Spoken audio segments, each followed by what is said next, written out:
in the course of human events, it becomes necessary for one people to dissolve the political bands which have connected them with another, and to assume among the powers of the earth the separate and equal station to which the laws of nature and of nature's God entitled them.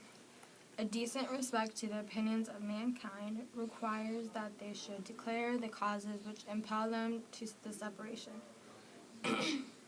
We hold these truths to be self-evident, that all men are created equal, that they are endowed by their Creator with certain unalienable rights, that among these are life, liberty, and the pursuit of happiness, that to secure these rights the governments are instituted among men, deriving their just powers from the consent of the governed, that whenever any form of government becomes destructive of these ends, it is the right of the people to abolish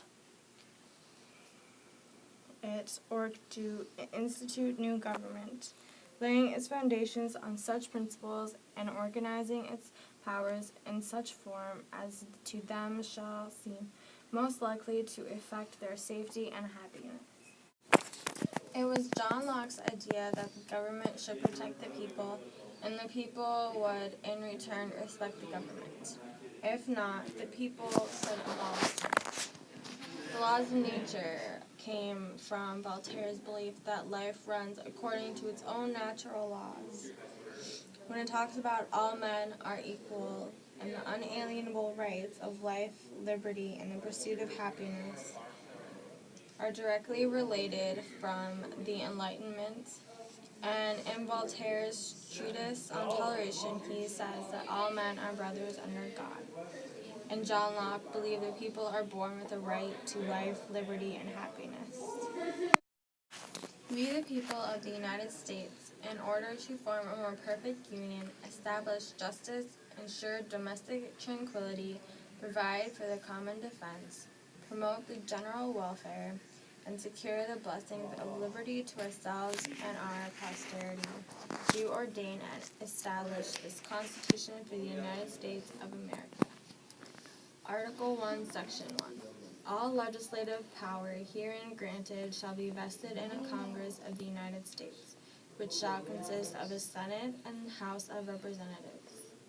Article 2, Section 1. The executive power shall be vested in a President of the United States of America. Article 3, Section 1.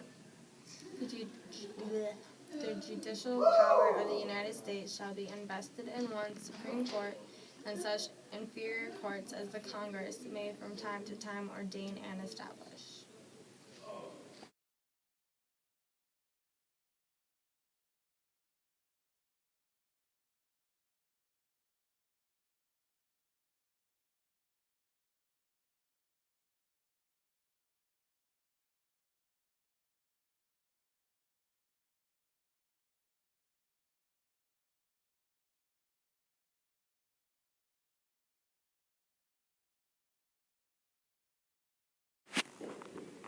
The Bill of Rights. Amendment 1. Congress shall make no law respecting an establishment of religion or prohibiting the free exercise thereof, or abridging the freedom of speech or of the press or the right of the people peaceably to assemble and to petition the government for a redress of grievances. Amendment 2. A well-regulated militia being necessary to the security of a free state, the right of the people to keep and bear arms shall not be infringed. Amendment 3. No soldier shall, in time of peace, be quartered in any house without the consent of the owner, nor in time of war, but in a manner to be prescribed by law. Amendment 4.